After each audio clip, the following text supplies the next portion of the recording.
Sheffield United have shown some signs of improvement since Gary Speed took over earlier in the season. Next up was a test against local rivals Doncaster Rovers, who are hoping to rediscover their early season form. John Helm is the commentator. There might be an opportunity here for Coppinger to let fly, and he does so, and Sharp was prowling as well, but the save made by Simonsen from James Coppinger. Sharp, he'll have support on his left from Oster, and here will be the shot, flashes wide from the right boot of John Oster. Still Sheffield United cannot impose themselves in the other half of the field. We'll have to defend here now. A lovely little ball in for Coppinger. Doncaster Rovers lead. Delightfully created and stylishly finished by James Coppinger. The downward header from Coppinger continues to run, takes the return from Sharp and angles it beyond Simonsen into the corner of the Sheffield United net. And the South Yorkshire derby comes alive with a goal for Doncaster Rovers. Mills has gone on the outside. Here he comes, the fullback with a chance to lay one back. Brilliant save, first time. There's no stopping the second one. Billy Sharp says, who am I and where am I from? Mills played his part. Simonsen kept out the first effort and it slashed into the net beyond the goalkeeper by Billy Sharp of all people. Routine clearance. So well picked up by Calvert. It's got in there. This is better from United, and Ward is in straight away. And almost the substitution of the season. Britton. Nipped in the bud. And here is the dash of Dumbuya that the home fans love. And can he go all the way here? Still Dumbuya, flicks it across. Chance laid off. Stock over the top. Nice move though. Instigated by the speed of Mustafa Dumbuya, released midway inside his own half. He made great tracks and he had the presence of mind to pull the ball back in here, and then the layoff was for Brian Stock, who just got underneath it and skied it. Stock without a goal since the season before last. Delaut looking for some consolation in here. Slew pulls this one back in. Maybe the chance will drop to Quinn. Or maybe to Yates, gets the shot away, and at last Sullivan has a save to make. I thought Doncaster fully deserved it. It's, like I say, it's a worrying trend that we don't start games as well as we should. And when you're not playing well in possession, like we didn't play well in possession tonight, you've got to be at it in other areas, and we weren't. I didn't think it was pretty second half, but we'd done the job, I thought, in the first 45 minutes and really managed to stem anything that Sheffield could throw at us. Burnley boss Brian Laws described his team's win against Barnsley during the week as sublime. So the Clarets were full of confidence going into this game against Reading, who'd lost the last two. They were brought back down to earth early on though. Shane Long got in behind Leon Court. The result of the challenge was a penalty and a yellow card for Court, who claimed the foul was outside the box. Long took care of the spot kick himself, 1-0 to Reading. Burnley felt they should have had a penalty at the other end. Matt Mills with a challenge on Chris Uwalumo. The Scotland striker perhaps unfortunate not to get anything out of it. Burnley had yet to taste defeat at home this season, but went further behind after the break. Joby McAnuff was unmarked and his finish perfectly placed. It was a challenge on Long from Court that had gifted Reading the lead, and the same two players clashed midway through the second half. Court's challenge was late again, and a second yellow card made red. Burnley down to 10 men. Their day took another turn for the worse in the final 5 minutes. Michael Antonio came on as a sub for the visitors, and 3 minutes later he'd scored his first goal for the club. 3-0 now for rampant Reading. Burnley had gone from sublime to substandard in 4 days when they conceded again in added time. Simon Church on target as Reading inflicted a right royal roasting.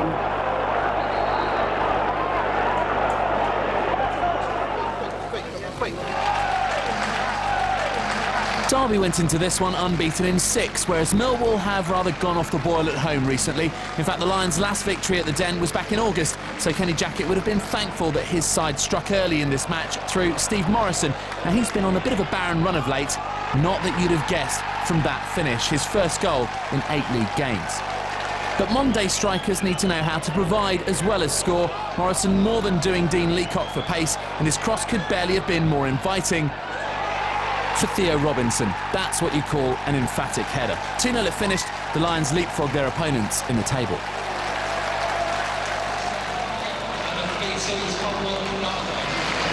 Preston joined visitors Crystal Palace in the relegation zone after a home defeat by Scunthorpe in midweek. Darren Ferguson has claimed his job's safe despite going into the match with just one home league win this season. But North End went ahead in the 13th minute. Fans of good defending look away now. The ball somehow finding its way to John Parkin, who scored his 100th career club goal. But Palace struck back in spectacular fashion. This isn't a bad way to open your account for a new club. Owen Garvin with a long-range effort to bring the scores level. Parity lasted just 5 minutes, and once again it was Parkin on the score sheet. Palace's defence caught out by the high ball, and the Beast, as he's known, finished confidently to make it 2-1. If you thought Garvin's goal wasn't bad, how about this one from Keith Tracy? Quick thinking from Ian Hume allowed the winger to put Preston firmly in charge at the break. Palace had secured their first away win of the season in midweek, but it didn't look to be their day when Julian Bennett conceded a controversial penalty for this tackle on Paul Coots. Captain Callum Davidson scored from the spot. 4-1 now, and surely no way back for Palace. But defensive mistakes have been at the heart of Preston's poor start to the campaign. And once again, their defence went missing as Andy Dorman ghosted in to score his first goal since moving from St Mirren. Darren Ferguson could have been saved a nervy end to the match had Preston been awarded a penalty for this tackle on Parkin by Paddy McCarthy. With 10 minutes remaining, yet another defensive mistake. Darryl Russell's lunge on Pablo Cunyago bringing the inevitable penalty. James Vaughan stepped up to make it 4-3, but Preston held on to win and rise out of the bottom 3. So QPR remain undefeated, but another draw for them gives Cardiff the chance to go level on points if they beat Leeds on Monday. Coventry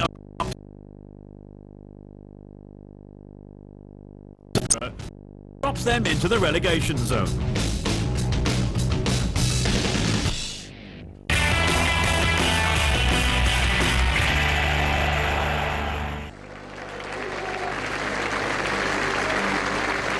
Next to League One, where two teams with hopes of promotion, Carlisle and Charlton, met at Brunton Park. The visitors went ahead midway through the first half thanks to Johnny Jackson. Former Carlisle player Joe Anyansar was making a return to his old club, and he put Charlton 2 up before the break. And when Paul Benson made it 3 within a couple of minutes of the restart, Charlton looked on course for only their second away league win of the season. But it didn't quite go to plan. Mark Greller, on loan from Leeds, gave some hope to the Cumbrians just before the hour. And suddenly Charlton were looking nervous. It took just 3 minutes for Carlisle to add another. Craig Curran with a free header, 3-2 now. And they hadn't finished yet. Tom Taiwo's cross wasn't dealt with, and Gary Madding took advantage. Amazingly, from 3-0 down, Carlisle were now level.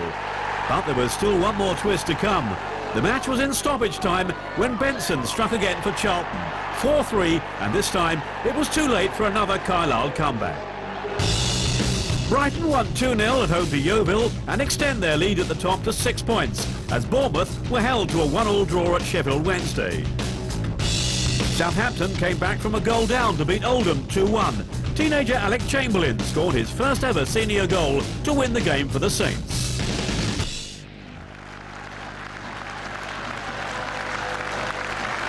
In League Two, top of the table, Chesterfield hosted fellow promotion hopefuls Shrewsbury at the B2 Net Stadium. Drew Talbot set the hosts on their way just before the half hour.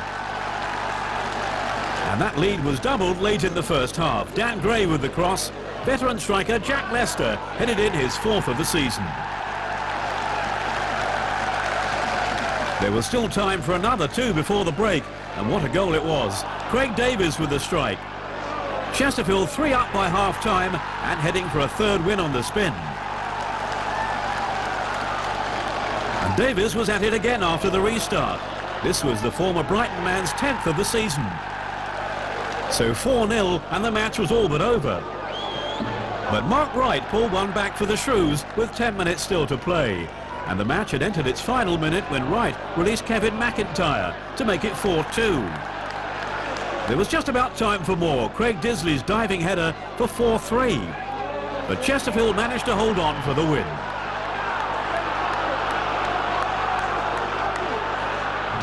And that means the Spyrites extend their lead at the top of League Two to 3 points, as Port Vale could only draw at Cheltenham. Wickham won 4-3 at Rotherham. Bottom club Hereford drew at Accrington. Barnet rise out of the relegation zone following a 1-0 win against Macclesfield. Northampton take their place. Our goal of the week comes from Nottingham Forest's Lewis McGugan. An unstoppable free kick that helped his team to a 2-0 win over Ipswich. Next week on the show, it's league leaders Queen's Park Rangers at home to Burnley. And Cardiff take on fellow promotion chasers Norwich. We'll see you then.